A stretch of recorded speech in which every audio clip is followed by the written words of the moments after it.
it was about mid-pandemic when I decided, yeah, this is what I want to do.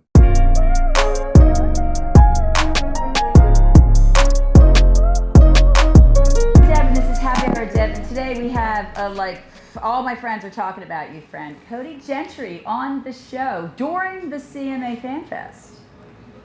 Hey, all right. Thanks for Thanks having for me. thanks for coming on. You were the topic of coffee this morning. One of my friends here, we're in Hendersonville. This amazing, look. Can you imagine shooting a podcast here for a bunch of days? Simulated golf and cool bartenders and anyway, so she was asking who our lineup was today, and I mentioned you. She's like, "Oh my God, I've seen him. I love him. He's great." That's awesome. That's great. How does it make you feel, right? Yeah, it's wild. It's so cool. Just to have people out there that know me that aren't, family and friends. So it's awesome. Tell me about your journey. How'd you get into this industry? Where'd the love of music come? What's the inspiration for your amazing music? Yeah. So, I didn't start writing music until I think 2016. I've written all my life and, played different instruments all throughout, but I kind of started it as I call it a cheap hobby for a poor man. I was broke and I needed something to do. So I was working out of state, so I would have to cross state lines every day, and I was just in the car and bored, and I started thinking about songs that I liked and songs that weren't out there, on topics I wanted to hear about. So who better to hear that from than me, I guess. So I Right. started writing then, and yeah, it just kept going. It's been fun. I bet. Always a love of music. Born family. Where's it? I mean, I love the stories with artists of what their one thing that pushed them towards the music industry. Yeah, so my love of music started really, really little. My dad obviously was a huge country music fan. My mom was more of like hair metal, arena rock, like fun. That's a beautiful combination, sir. It's so cool. My first concert was Def Leppard when I was like 10 years old, and then the next one was George Strait. So you can see where the background. That's right. Where the intermixing of the music comes from. That's incredible. Yeah, but I think the first time that I kind of like to point back to the first time that music really ever struck me in a way lyrically. And I remember where I was, I might have been 11 years old, and I was riding in my dad's truck, and Merle Haggard's Mama Tried came on. And that first chorus hit, it said, "I turned 21 in prison doing life without parole." And I knew what that meant. And I was like, so this guy's going to be in prison forever. Yeah. And Yeah. I was like, yeah. And it was just like, for whatever reason, that just hit me so hard. And it's still one of those lyrics that's just like, man, just kind of lay it out there. No wasted words or anything. It's just so good. Yeah, it is really, and we've talked to artists all week about the power of that, the song, and everybody it touches whatever moment, wedding songs and played at funerals, and how pivotal it is. Let's talk about the career. I mean, now you're we got people just talking about you all the time. That's a fun thing. So it's been kind of it's been, how should I say this? It's been a very long time coming. It feels like it for me. You know, when I started writing, I was playing to the walls. I wouldn't play for my wife or anyone because it was just kind of I wasn't good. I wasn't good. I wasn't confident at all.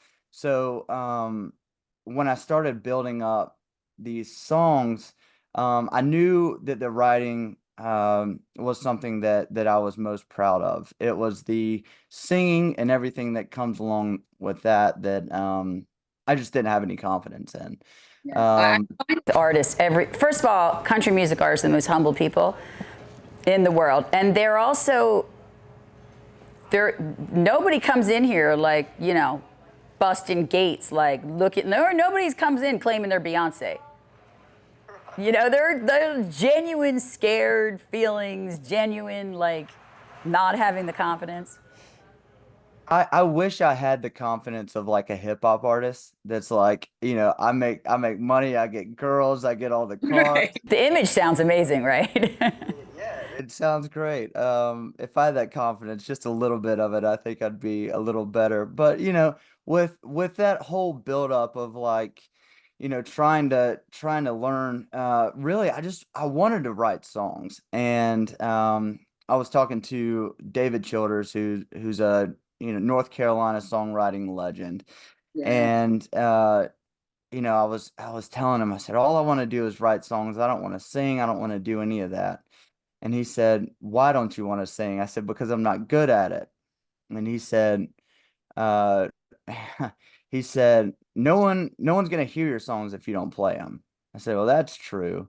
And he said, honestly, I love your voice. The only thing you're missing is confidence. So, it was a really, really sweet thing for him to say. And uh, that was like mid 2019. Wow. So obviously COVID hits 2020, Yeah. and I'm Like I'm working. ground. For everybody, right? It was insane. I was working from home, and we had a lot of family stuff going on, and it was just a really tough time. So it actually led me to really work every single day on writing and singing, and you know, nothing has come easy for me, which is, you know, It's a country not music song, my friend. That's a country music song. it's gotta be. You know, so, nothing really comes. I know that in particular didn't come easy. So to be able to really sit there for hours and hours during the day when I should have been working, Right. um, but just trying to hone in on this stuff to a place where I felt confident, and maybe I can relay the message that I want. It was, you know, COVID was a weird time for a lot of people, but It that really. part really, really worked out for me. So Well, you know, I think it's good when we talked to a lot of people about the pandemic, and I hear great stories that, hey, it finally gave me the freedom to create or, you know, start a project or go back to school or whatever it was. yeah. Maybe in life, sometimes we just need a little reset button. Yeah, and we definitely got it for a couple years. Everyone got to figure out, you know, if they were in good health and everything, they got to figure out what they wanted to do. And actually, it was about mid pandemic when I decided, yeah, this is what I want to do. So, I was lucky enough, like during the pandemic, a lot of the virtual, like people had like virtual concerts and stuff. So Everybody was shut. You couldn't see performers live. What you guys do best, just shut down. yeah, and there were so many great things, and I was actually able to kind of work it out safely to be on some of those and really get my feet wet there. And then when it started lifting up, obviously there were more shows when they came back. Wasn't it great to get live music back, by You know, the way? Yes. Honestly, I don't think as a society we realize how much we touch each other's lives until we can't. You know, and the power of lifting, I know it is so still a lot of people still recovering. So do you think the confidence kind of built through this online as opposed to having to get out there in front of everybody? So that's a really good point, and it's something that I really haven't thought about. So it was kind of interesting. It was kind of a coming out moment, if you will. There was like, you know, 2020. It was, you know, maybe February, somewhere around there. Um, when I guess it would probably been May, regardless. yeah. When I just put up a video, I was like, hey, like this is me, like I'm a songwriter and here's a song. And you know, I got so many like so much good reception from it, and just people being so nice and so kind. It was really, really good. And it was a kind of a safe space for me because Right. I wasn't in front of a large group of people, and I could really, I could record a video 10 times before I got it right and then put it on the internet, so I was able to kind of find my voice through that. And I listened to myself a whole bunch, and just picking out even ways that I would say words. It's like I want to say that differently so it sounds better. Right. COVID and through recording myself and online and everything, it was a way to do that was healthy for me. Yeah. So too, because we've had a lot of artists, and it's an industry, it's a business, and thank God country music has now become like the voice of so many things. It's always been my go-to fave, but I think now that the whole world has embraced it, it's just an amazing. But every artist says to me that we're still people behind that. We're still tired. We don't always wake up with the greatest things going on, and I think as fans and as society, we forget that. For sure. Yeah. I mean, I still forget it about people that I like, when people are really honest about, hey, I need a break from touring because, my family's, going in the dumpster, or I just don't have the mental capacity to do it right now. It's like, oh Right. yeah, like this, it's not all rainbows and butterflies. Not all rainbows and butterflies, and it is a struggle, and it is an industry that is exploded. Talk about what competition feels like in this industry. That's a great question. It's interesting. I feel like, especially in the lane that I'm in, right now, anyways, there are so many people who are either kind of in my lane or ahead of me, Right. that are just so accepting and so willing to lend a hand and do that. I think mainly the most competition I see is in myself. And obviously the comparison is always the thief of joy. Yeah. So We are our own worst critics.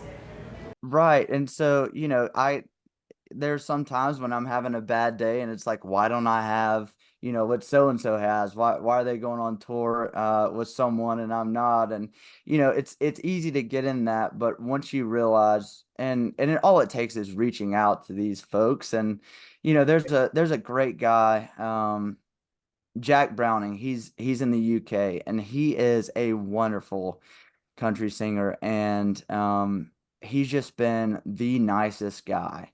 That's so, Have a support system.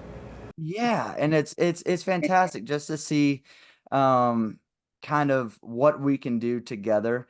I know it's like, it feels I have friends who are actors, I have friends who are screenwriters, and that whole competition seems a little scary. more cutthroat because you're going up for the same part, you're getting passed over for another script, and a lot of egos. And obviously there are a lot of egos in country music, but fortunately the position that we're in, like you said, with country music kind of exploding right now, you get to pick who you're associated with. so Absolutely. so it Absolutely. I'm a firm believer that if you have a good support base and you have good friends around you that want to see you succeed, you'll succeed. Yeah. Agree. We talk a lot about the power of the company you keep. Yeah. And having that support team and that the people that believe in you. And tell me what it's like to have to block out criticism. So I've always had really, really thick skin when it comes to, anything negative. I think there's That's just thank I God. have And it's great. I went to a military college, so oh, anything that anyone said to me now, it's gonna pale in comparison to that. But That's nothing. Let me tell you what I've seen, right? Very true. right. But there are some criticisms, and I think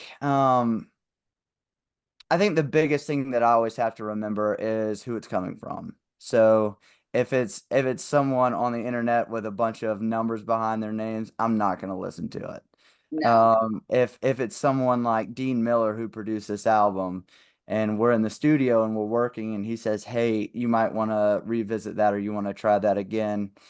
Great, absolutely. And it's just like anything that anyone says is always going to hit you immediately. Human. That's how we're wired. That's why we have filters, you know. That's why we can. That's why we have a brain, and we have reasoning abilities, so Absolutely. we can really deal with that. There have been some funny ones though.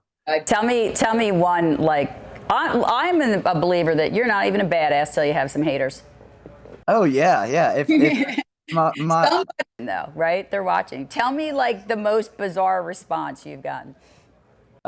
So oh, there was a really funny one. Um, there was a guy that said, well, this one was just straight up. He said, I'm tired of these fake country singers with their like weird voices or something. And I think and mind you, I think when I start to think about it, it's really funny. Yeah. So obviously it was on the internet. So I typed back. I was like, "Hey, thanks for letting us know. Our team will be out with you shortly." You know, just like some like super automated response to him. Right. And then I was Press like, one on a Manager, press 2 if right. 3 for Spanish. But I it was just one of those kind of fleeting things, and I was like, I don't even want to get into this, so I just deleted it and I just kept Yeah. rolling. I'll get them every now and then. So, because even with you know, like playlist ads, you know, I'll I'll get some feedback from that, and they'll say, "Hey, these are really good lyrics, but it's too atmospheric," or, "Hey, the lyrics didn't really catch me," and this is on the same song. Right. So the whole thing is subjective, and Absolutely. if people are gonna be, if they don't like it and they want to speak about it, feel free. Yeah. It's not gonna bother me because anything that they've said, I've probably already thought and kind of negated along the way. You So know, Confidence in itself. The reason that there's different styles of music is because you can listen to what makes you happy. right. The same reason that there's chocolate and vanilla ice cream. Exactly, and that's why artists don't put out just one song. right, You don't if you buy an album and you don't like one, go to the next one, see if you like that. Absolutely. What's the pressure like to, the social media world is so crazy. And, I grew up in a time where like, yeah, that's not where confidence came from. Or, what's it feel like, the pressure of like the fans, being on tour, getting on a stage?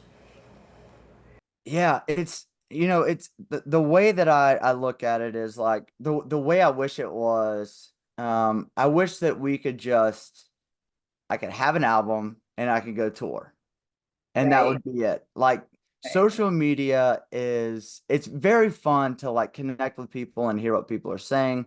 But it's so draining, especially So, when you have to like try to build things and do all of these things that not like aren't necessarily what I like to do at all.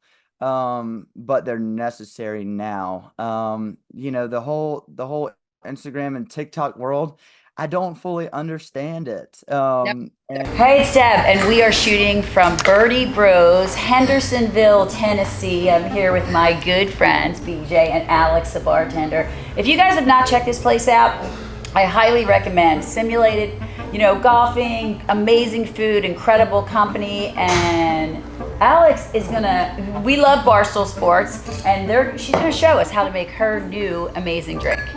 All right, so I call this the Pink Wit Tea. We'll play on words here at Birdie Bros, and Pink Wit TEE, like golf tea. We are gonna do Love that. about a 2-ounce pour per drink. So that should be about right there. And you can kind of make this however you want. I've mixed it up so many times, just even today. We love how you're repping it too. We love it. But as I was telling Deb, I have these bottles on top of my cabinets, and it was not my doing. So, I do love it. I was introduced to it, and I used to do just Pink Whitney and sweet tea. So that's definitely an option if you don't have all of these other options. But That's a summer refreshing. yes, just love that. sweet tea, ice, By the lake. Pink Whitney. Yep. Damn. Let's But go. today we are going to shake it with a little bit of sweet tea. Well, actually, it's unsweet and sweet. Half and half. A little half and half. A little mixing. We are going to throw in a little bit of cranberry juice there and a little bit of lemonade. And then you can also top it with Sprite or lemonade if you don't want to put it in there. Either way, it's fine. It's going to taste good no matter what. I'm excited. I'm excited too. This is a good way to This roll gonna it be in before you refreshing. get- Yeah. Alright, so now, obviously, strain into your Collins cups. It's pretty. So I'm actually going to throw a little bit of this twisted tea in here, just for a little bit of flavor and a little bit of stickiness I've on the never bar. had that And then we're going to before. I've had throw the teas, a little Sprite on there, just as a bubbly topper if you want it. Again, you can do a lemonade as well. And then why not make it pretty with a little splash of cranberry as well. Beautiful. And I forgot your straws. So. We don't need 'em. That's all right. Great. There We you don't guys need go. it. Ready? We don't believe in it. Let's do Taste it. test. Ready? Bros. Let's go. Cheers. 30 Bros Pink Wit Tea. Oh, that's delicious. That's This refreshing. is a summer drink. Alex, thank you, my friend, Yeah. for getting Well done. kicking off our summer with the new drink. Cheers to Well you. done. Happy summer, Cheers. my friend. Happy summer. And I'm always the kind that I don't want to go down the rabbit hole of obsessing on it either, because then those negative thoughts of what am I doing wrong as opposed to what am I doing right start taking over, as opposed to be like, look at all the lives you've touched. It's like, God, I could do better. And I think every artist we've ever interviewed, it's been the same way. They say, in some ways it's their best friend, and in a lot of ways it's their worst enemy. It's a great tool, but it's one that if you, it's like, it's like Advil, you take it when you need it. Take it as it takes. It definitely helps you, but if you take too much, you're going to be in a lot of trouble. Right, exactly. I agree. And especially because you're younger, this is, thank God you have some thick skin from the military training. And, because it is true. I mean, to be young, to hear this, to be put in situations that you never thought you'd even be around, it's crazy because I don't know if I'd want to be a rock star. I don't know if I could handle it. Yeah, I like, and it's kind of I've always been really conscious of what I put on the internet too, and kind of what I want for people to see. I don't have pictures of my family. I put pictures of my wife on there, but my kids, I don't do any of that. It's one of those things where, as long as I can keep it private, I'm going to keep that part private. And, with all of the things that come across, that there are a lot of things that could catch people's attention of like, hey, like he's a family man, he's all of that. But I don't think I need to portray that all the time. I think your relationship with your wife and your children is private. That is your family. And I think it's a separate entity to your success and the industry. Yeah, and I think that I don't know. I'm excited to see where it all goes, and I really like going to Walmart and not being bothered, not having people Right. all of that. But hopefully it never gets to the point to where paparazzi or anything comes around. I'm not You expecting it. never know. Or you just never know what's going to happen. Let's talk about fans and the importance. And what do your fans mean to you?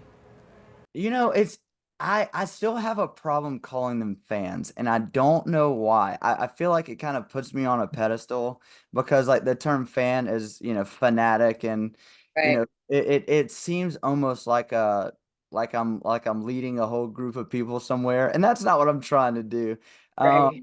I do feel like everyone who listens to my music, everyone who shares it and streams it and comes to the shows and buys merch. Those people are supporting me. Those people are They supporting me. really, They're supporting my family. So, they are the reason I'm able to do this.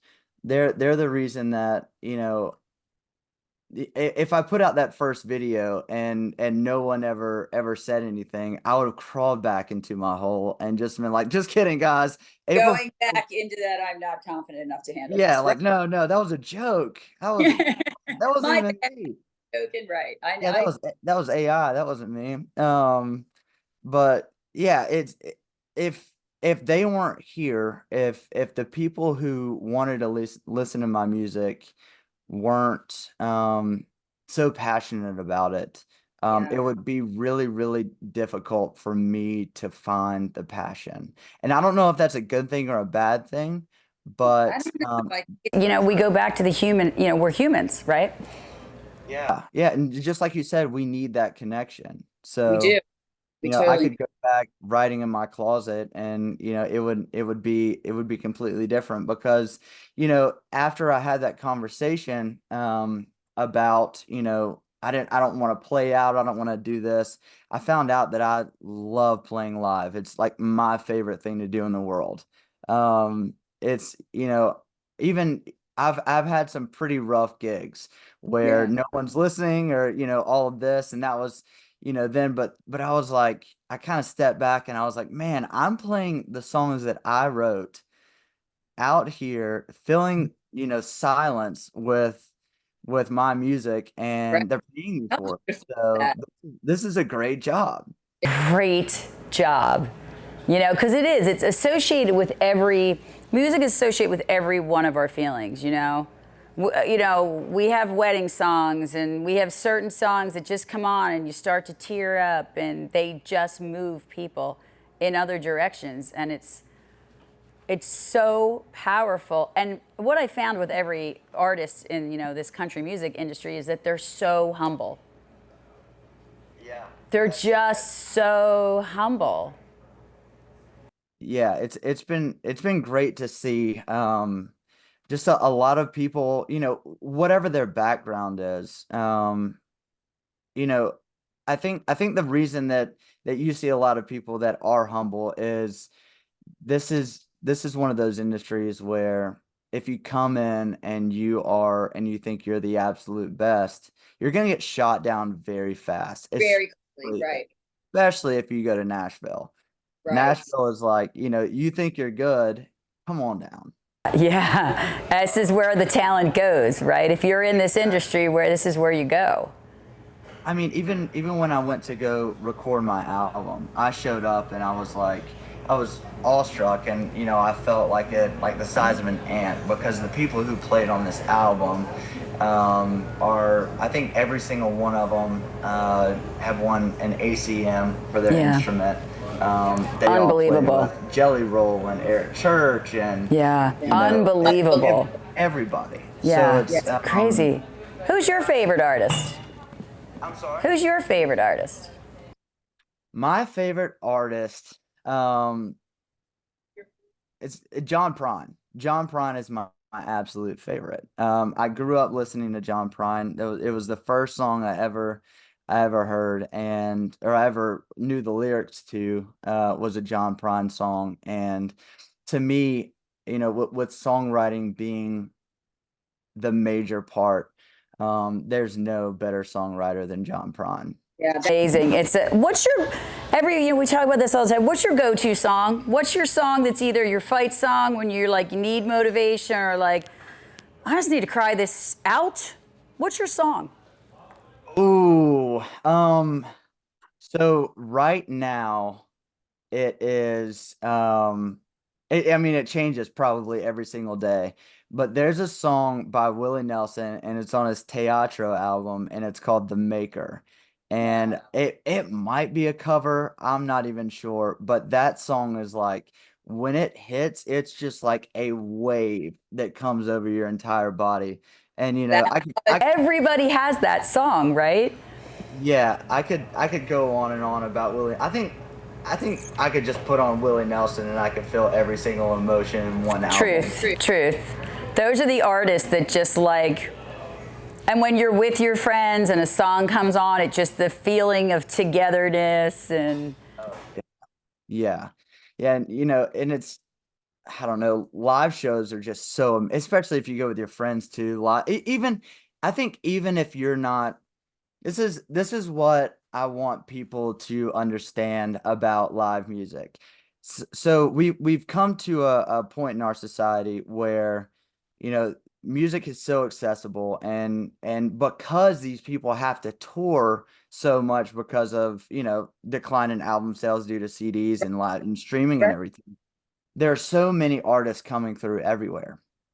And so if a friend says, "Hey, let's go see this person," and you're like, "No, I don't really like their music," go anyways, because you're going to have a great time. You're going to bond with all the people around you, and you might actually become a fan of whoever you see. Music. That's, as a person who loves music, like we're like, who has live music? We want to go somewhere because the vibe is just so different.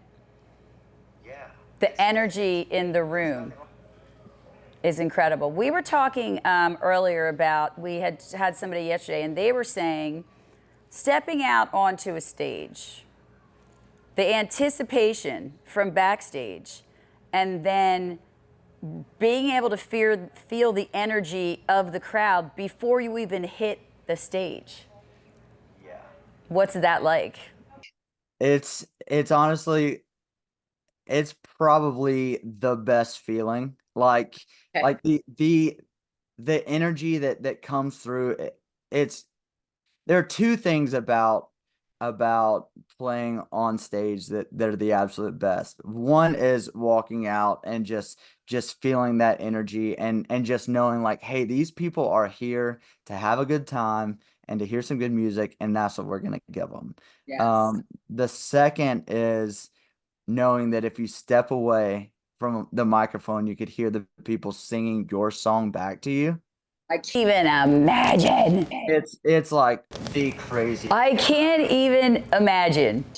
The first time it happened, I'm getting chills just thinking about it. But the first time it happened, it was just like, I just looked at the band and I was like, what is this? Oh, what a cool feeling that you've moved an entire room full of people. Yeah, and just everyone just, not just singing it back to me, but singing it with each other and sharing that moment with each other and allowing me to be a part of that.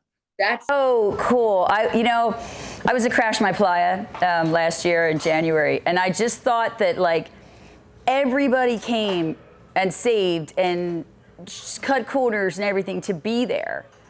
And the atmosphere of it just being open and on the beach and no seating, and just the artist just putting the mic out, like makes the crowd feel like rock stars. Yeah, absolutely. I just think it's so, to hear somebody sing your music must be like, you gotta shut that door, Brad. It must be like, wow. Like just to hear a crowd singing your song.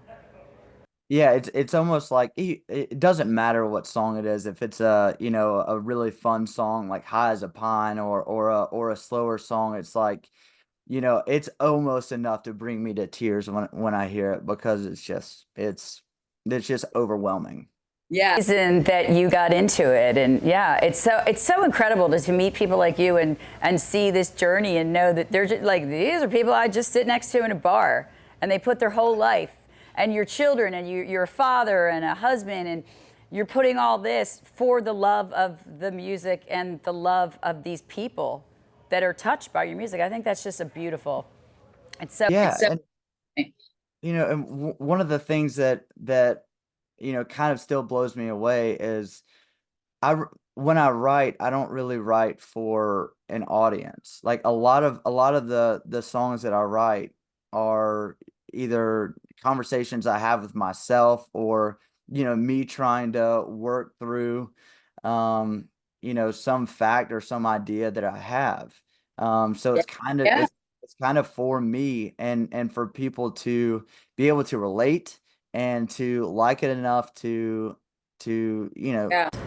it's just, it's still like, That's the power that music has on us, because when you write something that touches us or touches one person, that you're like, wow, I'm not the only one that feels that way. I'm not the only one in that spot or in that corner. Or, I think it's just so beautiful that it's like, everybody has the song that when they hear it, they're like, oof, that was my life. That was me. yeah. I think it's amazing. What are you doing now? What are you at the CMA Fan Fest this weekend? I am not. I have an album release show tonight. So, So congratulations. thank you. So I'm in, it'll be in my hometown. I wanted to do it here, kind of, where this thing all started. So, we have a whole big place that we're going to do the show at tonight. So I'll probably head over there in a little bit. And then I'm actually playing 2 festivals tomorrow. So Okay. Viewers and the listeners, where they can find you, we'll be pumping it through in social media. So yeah. So so I'll be coming up. So I've got a lot of dates coming up. Tomorrow is Rock the Ranch in Seneca, South Carolina, and then there's Point Fest in Columbia, right on the lake in South Carolina. fantastic. Love it. Love it. And then I'm going up here in a little bit. I'll be going up, I think in July, I'm going up and doing the whole Northeast. So and then I'll make my way back down to DC. And then I'll be back in North Carolina. And then actually I'll be in Nashville on August 6th, I believe. I'll be playing at the Underdog. Yeah, somebody else brought something about the beginning of August. Is there something going on that week? I hope so. Yeah. Well, you're making it happen. You're coming. That's all that matters. That's right. Yeah. So where can the viewers and listeners, how do they follow you? How do they get their music? How do they get more of you? Yeah, so my Instagram is Cody Gentry Music. I think the Facebook is the exact same. TikTok's probably the same as well. CodyGentryMusic.com. And then there are actually 2 different Cody Gentrys on Spotify and Apple and all of that. So find the one that looks like me, and we'll go.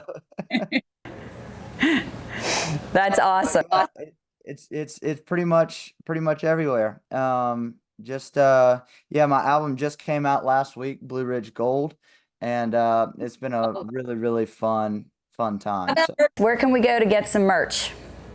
Yep, right on my website, CodyGentryMusic.com. There's a whole merch tab, and if you see something on there that you might want and it's not available, just hit me up, and we'll make it work for you.